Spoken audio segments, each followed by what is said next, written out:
Hey, welcome on in, guys. Tobin here with you, and thanks for checking out the channel. If you guys could subscribe, that'd be great, and appreciate you stopping by. What's Kevin Love up to, huh? What is Kevin Love up to? He's sitting there, he's hobnobbing at a sushi restaurant with LeBron James, who's apparently making a stink with the Lakers. Or I don't know, is Frosty with the Lakers? I'm telling you, dude, keep an eye on it, right? Because it's like, the LeBron exits always are passive aggressive, right? And you think about that, just sold for $10 billion and no extension talks, maybe cheapskating a little bit. It's like, dude, you guys had you guys had Swaggy P and D'Angelo Russell before I got here. I don't know, a little golden parachute. Now, some may say, hey, we brought in Bronny, and he may say, maybe I want Sioux Falls to develop Bronny. I don't know. But Kevin Love's up to something. He's up to something, dude. He's up to something. Now, I sit here, it's 7 p.m. as I record this. Been a very, very quiet start to free agency. I was like, yeah, should I record something today on the Heat updates? And it's been a little bit Deadsville, even though Shams went on McAfee today. He's like, keep your phone open, blah, blah, blah, blah. The biggest news we got today, monster extension for Jaren Jackson Jr. and Santi Aldama. So the Grizzlies are getting their house in order. Other than that, it's been pretty quiet out there in basketball land. Now, a couple of things as far as news on the... Oh, one more thing. I guess this could be Heat related. Dorian Finney-Smith, he signs a multi-year deal with the Rockets. He's donezo with the Lakers. And one has to wonder, after all that Andrew Wiggins smoke from last week, that's said to be one of their big priorities. It's very likely they're going to end up with DeAndre Ayton. Like DeAndre Ayton, as soon as he had a buyout from Joe Cronin's Blazers, gem of the deal, Joe. I haven't taken too much of a victory lap on it because we still didn't get Damian Lillard, and the Celtics won a championship. And, as much as I want to make fun of Joe Cronin, my team's got its own issues right now, but he could still go to hell, honestly. So there is that, but I'm not sitting here, raising my hands being like, yeah, Joe Cronin, your gem of DeAndre Ayton didn't work out.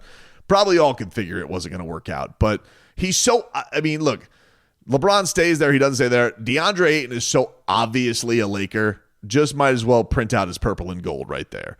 Will Andrew Wiggins be a Laker? That'll be an interesting thing to see if the Heat will still get into that. If that even goes back to, forget the LeBron stuff, it does go to the Rui Hachimura, Gabe Vincent type of deal. The other thing that Shams did say of note on the McAfee show today, Terry Rozier apparently, because there was a lot of news today around Malik Beasley, and Malik Beasley's getting investigated by the Fed, some gambling stuff. Never a fun thing, and the Heat dealt with this, of course, last year with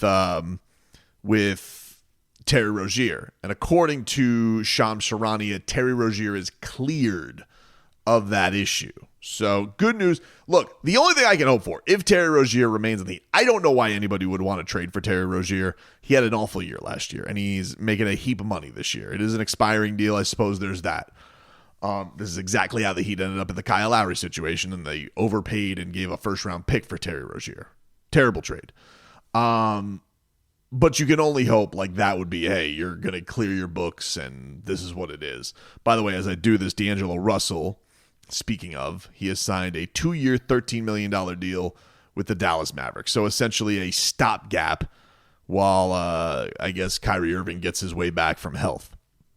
Now, but that being said, with Terry Rozier being cleared and all, which is good news, the other piece of that is Malik Beasley of the Detroit Pistons. He's now getting investigated for this. And the thing that makes this interesting as far as the Heat is concerned is this obviously opens up a shooting need for the Detroit Pistons.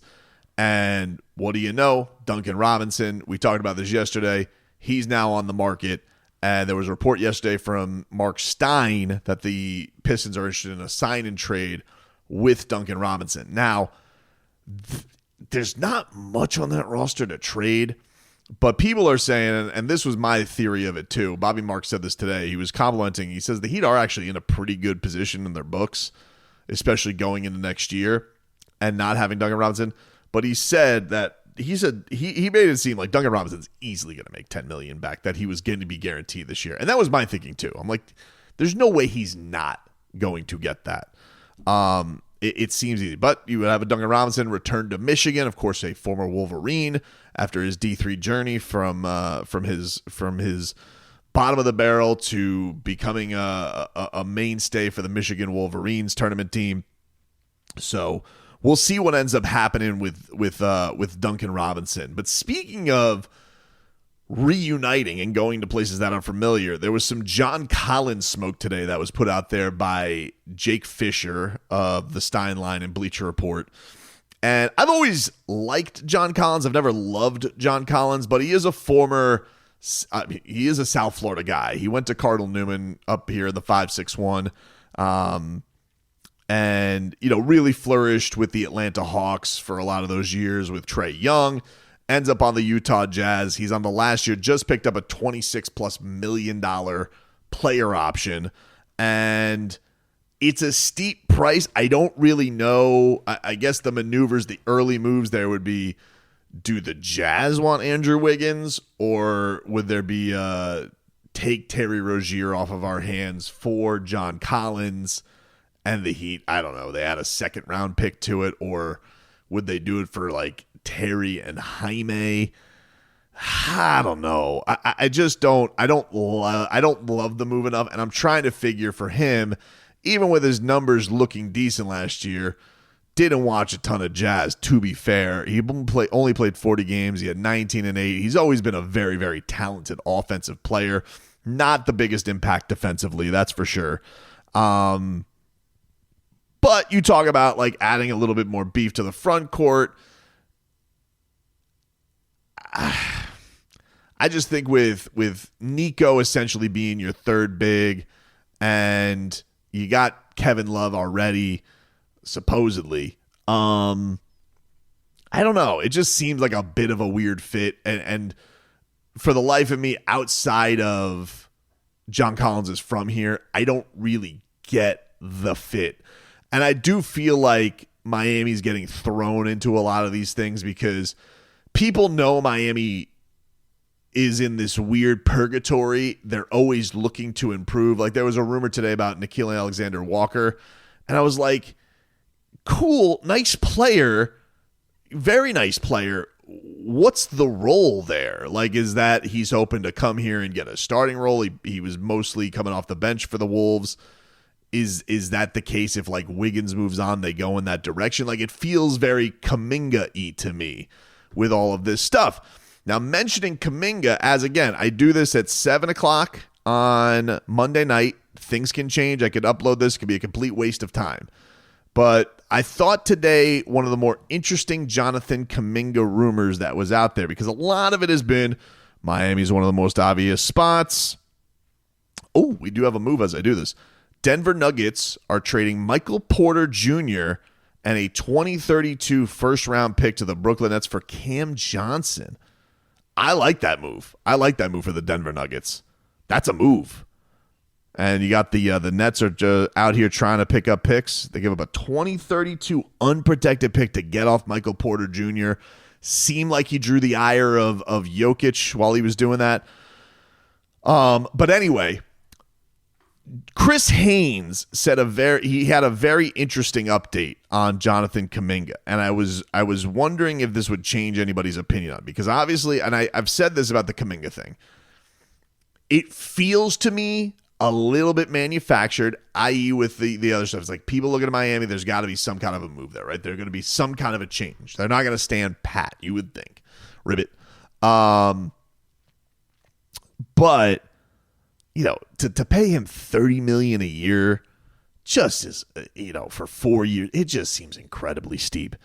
But Haynes said that he had seen him work out in Miami. I assume, while he was covering, Haynes had been doing the Big Three stuff, and seen Kaminga work out, and supposedly Kaminga would be willing to just play this year out on the qualifying offer, which would be about $8 million, and then become an unrestricted free agent next year. It'll be a lot more cap space. Market will be a little bit more flush. and prove himself.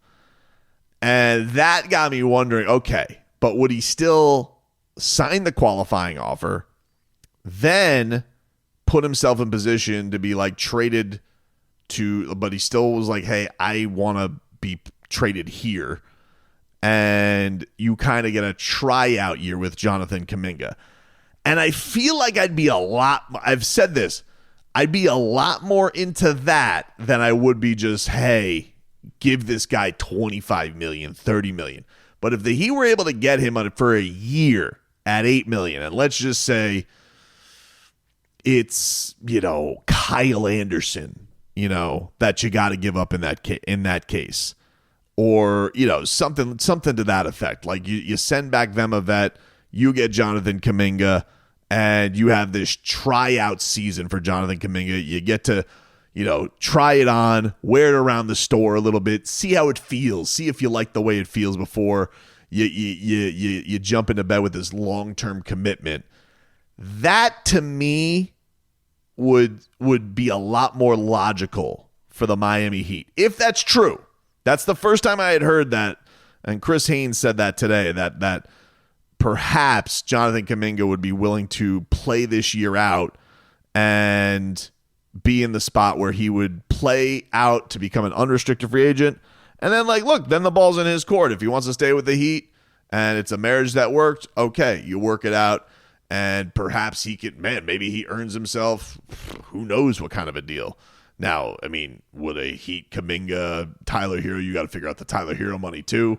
So is somebody going to be left out in the cold? But even then, you'd be almost like, all right, we can figure out which guy we're going to lean into here. But that was an interesting one. I was like, you know what?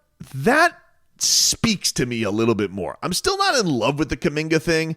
But that would certainly intrigue me a lot more if he was truly, truly willing to play on his final year on a qualifying deal, and Miami could get him at that number just for a year, just a try it out year, as opposed to being like, hey, you got to pay him $120 million and you got to do a sign and trade. And it's like, that's a lot to stomach for a guy who hasn't really proven himself. If that's true, to me, that would be more intriguing. I still don't buy I know that he keeps getting mentioned, so I'm not saying there's nothing to it.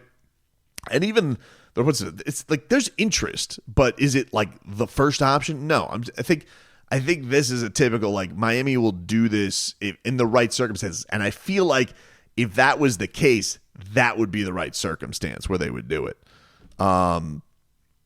But we'll see. There's a lot of stuff that's out there right now. Shams, let's get going, dude. I need some more action.